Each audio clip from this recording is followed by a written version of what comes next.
what they do here. First and goal. Rodgers hangs in the pocket, throwing into a lot of traffic, and it's caught for the touchdown by And as always, you can follow us on Twitter at First and Goal Pod. Follow the guys. Jay is at UPJ33. Dave is at Steak and Cheese.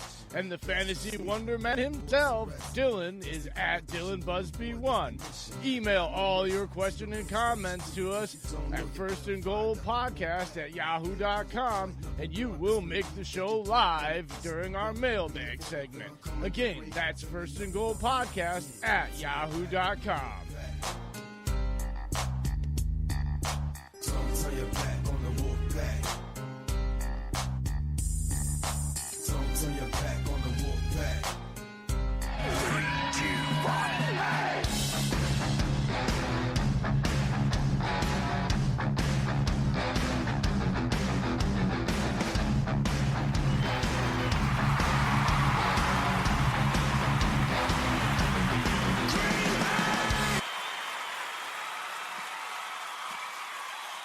And welcome, everybody, to another live edition of First and Goal with me, your founder and producer, Jay, in the UP. And as always, down in Georgia, your host with the most, it's Dave. Evening, First and Goalers. What is going on, ladies and germs? Oh, man, it's going to be a fun one. So let's get right into it so we don't waste any time, really, because we got a lot of stuff to get to tonight. So let's get right to the news updates here, if I can find the stupid button. There we go. I never got the new rundown, sir. Oh, I've been so distracted today. Sorry. It's okay. I'll just go cry in my corner while I do my news updates. I'll send it to you while you're doing news updates. So a couple biggies right off the bat. Myles Garrett's suspension upheld, and his appeal did not go well. Marquise Pouncey ended up getting his suspension dropped by a game, and I just can't believe they didn't even drop Myles Garrett's suspension. I'm sorry. I don't care what people think. He didn't hear a racial slur. If Myles Garrett heard it, he heard it, man. He's not doing it that card. I'm sorry. I don't see someone just dropping it and be like, oh no, I gotta save my ass. I gotta say he said the N-word. No. Rudolph has history of it at Oklahoma State. There was two separate games. He supposedly dropped a racial slur to an African-American player 2 different times. But now people are saying, oh, no, it doesn't matter in his college past. What the hell it does, because now this is a 3rd time, and Garrett has never freaked out like this before. I know he swung the helmet, guys, but it's the way he reacted about it. Rudolph did something or said something, which I fully back that. You can ask Jay, folks. I have said this for a week now. Oh, he said it right away live on air. I think he used a racial slur towards him, and I've said it since then, and I still believe it. And it proves my point now.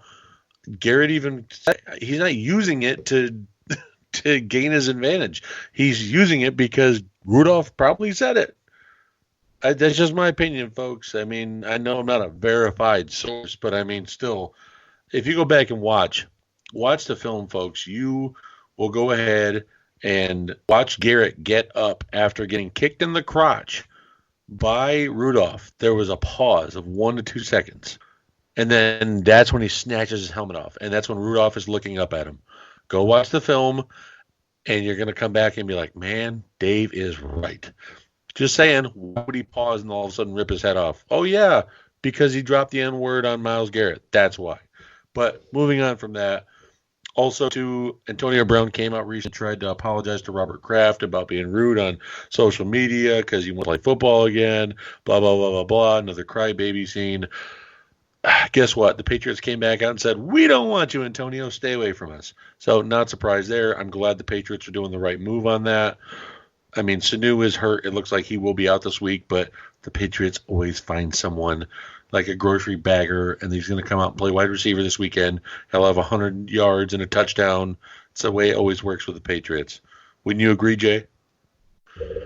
Yep. Actually, I would think that I think his name is Khalil Harry or Oh, Keneal Harry is the first rounder. I'm talking about yeah. beyond that. I think they're going to grab some cart boy at Walmart, and he's going to go out for 100 No, yards. they That's went and got Sanu for a second round pick. They got Khalil Harry coming yeah, but back, he's their hurt first though. round pick.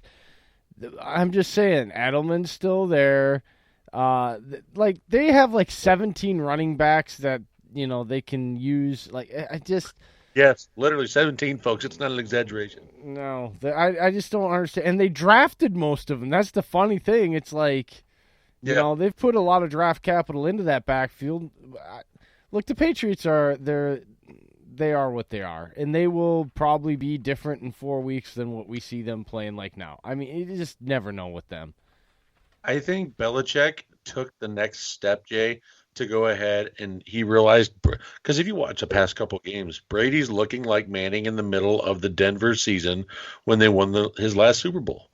You could just see it. There was no more oomph on the ball. The reading the defense is tough.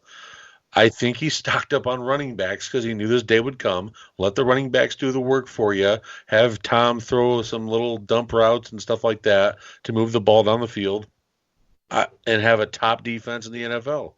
So, I mean, again, he's the greatest freaking coach in the schemer in all of NFL because if he wasn't, he wouldn't prepare for Tom Brady's downfall and still be able to function with him.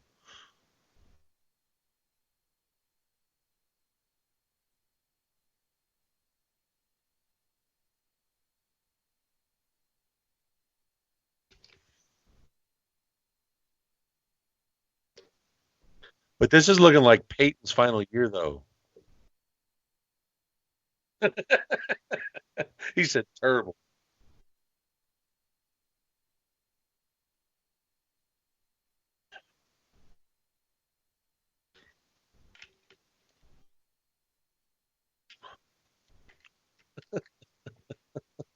Yeah, it was bad.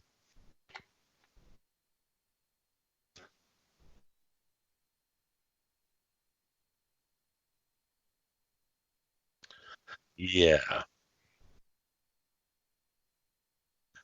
I'm not saying it's there like it's in full effect. I'm saying it's on the cliff. It's on the cliff. Like,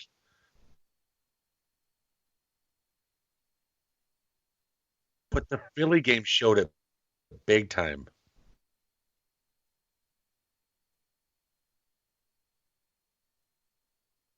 Don't ruin my happiness.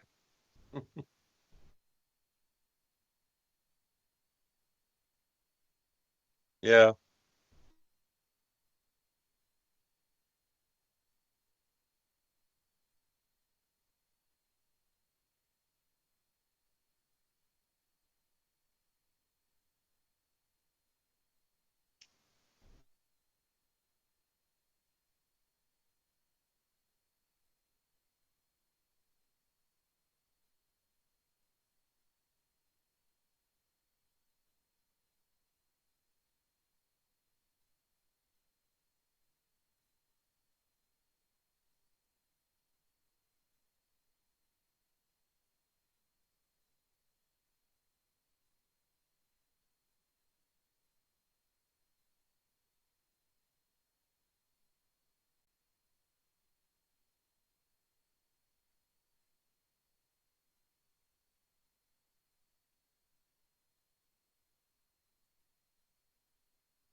He knows his limits. Yeah.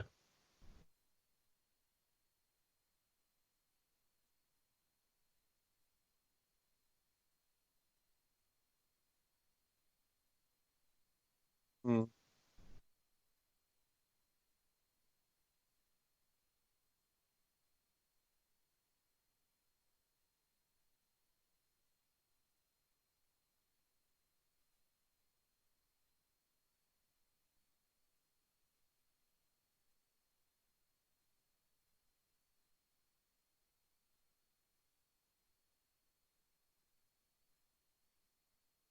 Mm-hmm.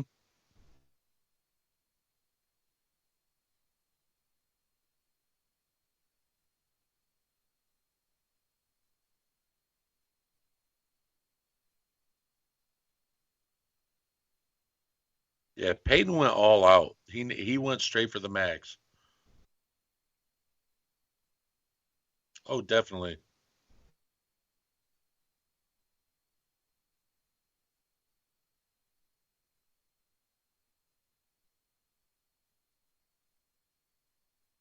Yeah.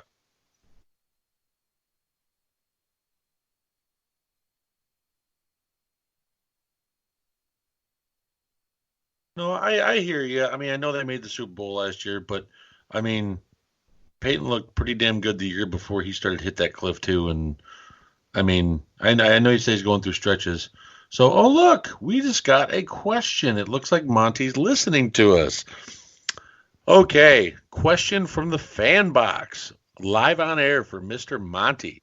Who would you target if who would you target if the Packer Oh, I'm sorry. A little talk to text I think difference on this folks. Who would you target for the Packers in the 2020 draft? Hmm. Let me go ahead and answer that. Um, I'm going to go ahead for one and start off with this. So our wide receiving core together has been getting it together, but yes, we do know there's kind of been someone lacking there. I'm going to go ahead and say start off with either linebacker or wide receiver, but I'm going to go with wide receiver on that because just wide receiver class is so deep, so talented.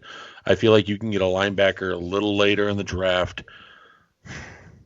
I've got to go with a guy like Justin Jefferson for wide receiver. I mean, God, he's such a talented kid. I mean, I can't sit there and not rave about him enough. And I think you've got to put a big old beast like Justin Jefferson across the field from Devontae Adams. It's just going to tear it up even more. So I can't really, I can't really sit there and I don't know. I can't, like I said, I can't really sit there and say a specific person, but I can say position. I'll either say well linebacker or wide receiver. But wide receiver takes it, guys. In my opinion, I can't sit there and not agree with that. So Monty, wide receiver for me, Justin Jefferson, or a wide receiver along those lines.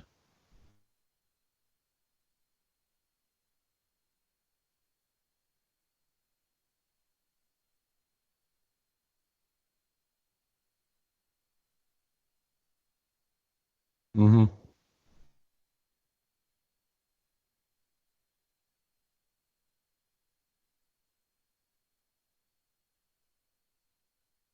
Not in the first round, man. The wide receivers are too deep.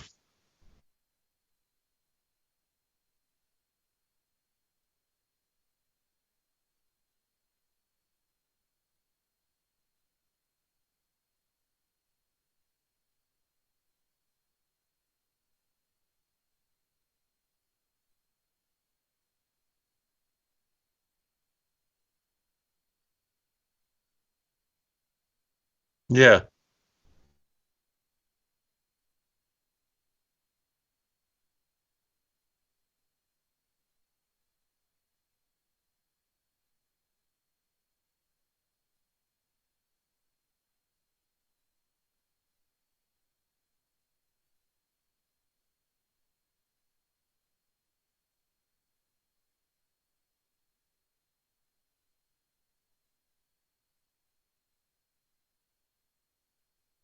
yeah.